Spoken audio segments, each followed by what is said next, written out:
Hello, I am Minecraft Phenom 08, and this is episode 19 of my Billions and Billions challenge. In today's episode, I am going to be building a tier 6 void ore miner, and I am going to be upgrading my processing machine so that they can process ores and dusts a whole lot faster than they do now. So let's get started. The first thing I would like to do is actually the second thing that I mentioned, and that is to upgrade my processing machine so that they can process things a whole lot faster. That's really easy as they are already upgraded to the resonance tier. I did that when I installed them, and now all I have to do is drop in 4 auxiliary reception coils into each of the machines, and that should speed up their processing power dramatically. As of before, they were able to use 60 RF per tick. Now they can do 300 RF per tick. I think that scales exactly directly to how fast they are able to process the machines. Actually, that is incorrect. It looks like additional energy is required per operation. So you do get a little bit of inefficiency, but the machines should process things a whole lot faster, and therefore my current setup will be able to process more stuff as a totality.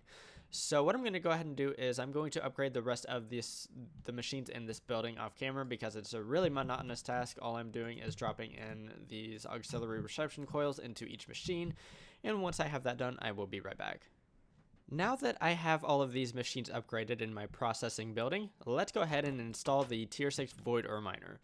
So the area I have set up, I'm not sure if I've showed this before or shown you this before, but I have installed some void ore miners at my new base. They are underground right here, and I currently have 4 of the tier 5 void ore miners, and they get me quite a bit of stuff. As we just watched one of them, I am getting a lot of stuff here, but the thing is, I would like to have even more stuff. So what we're gonna do is we're gonna rip up one of these tier 5 void ore miners. I'm not sure if I just called it a tier 4 or not, but this is a tier 5 void ore miner, and I'm going to install a tier 6 void ore miner in its place.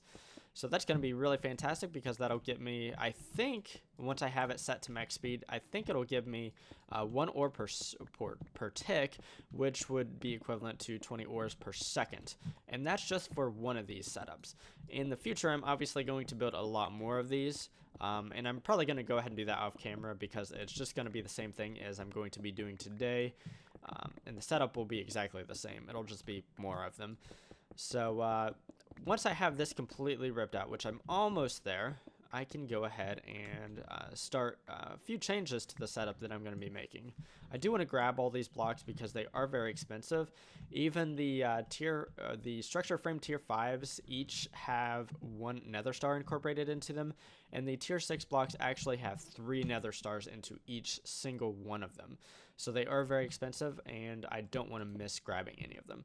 So what I'm going to go ahead and do now is I'm going to put down the tier 6 void ore miner, and that's going to go right here. Now the thing is, the tier 6 void ore miner will actually be able to suck up more than 20,000 RF per tick, so I'm actually going to be doing away with this energy cell here, and I'm going to be replacing it with 2 vibrant capacitor banks. And that should allow me to change the way it should allow me to give this thing more power. So and I misplaced that. Whoops. The capacitor bank is going to be 1 block or one capacitor bank here, and I think I need to be careful here because the way the Ender IO machines or capacitors and machines, they can explode if you give them too much power, and that's what happened just right there. Is it tried to explode. So what I need to do is I need to configure this to be input on the top and then output to the side here. For right now, I'm not going to put any energy into it because I want to actually finish building my tier 6 void ore miner before I do anything else.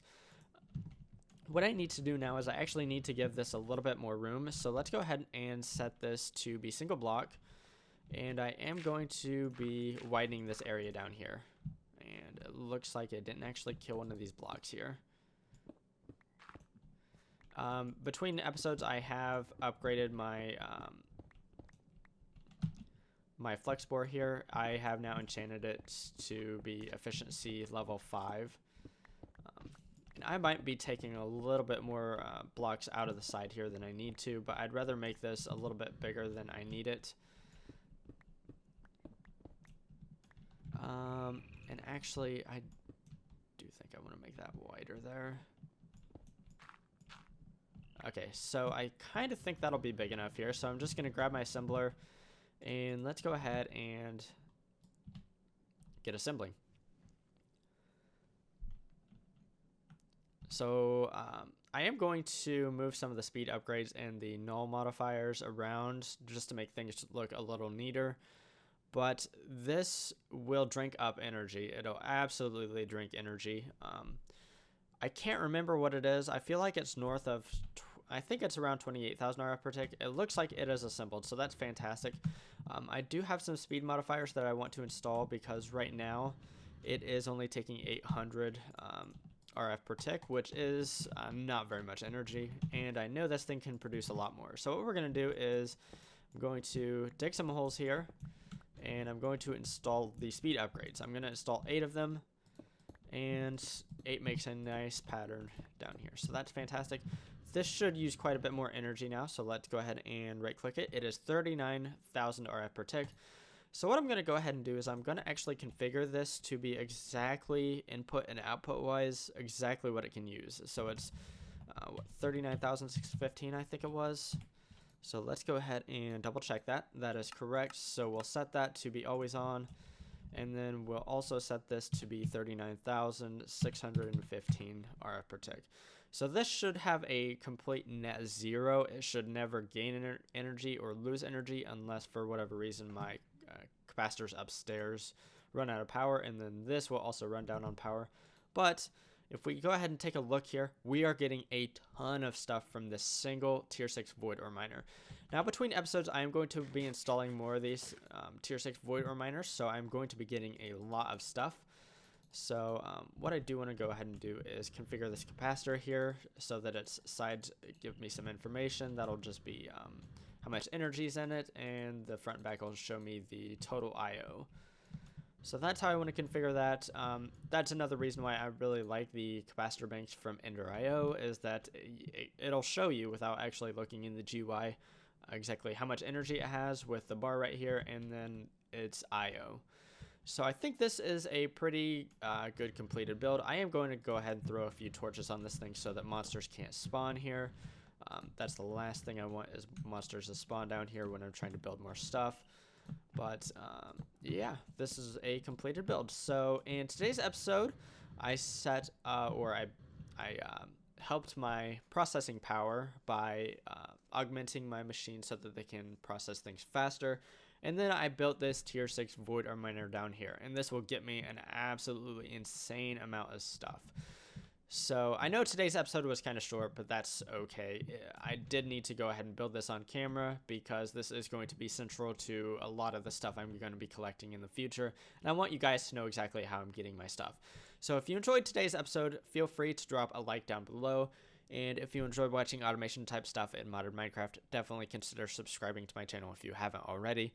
Anyways, signing off, I am Minecraft Phenom 08, and I will see you next time.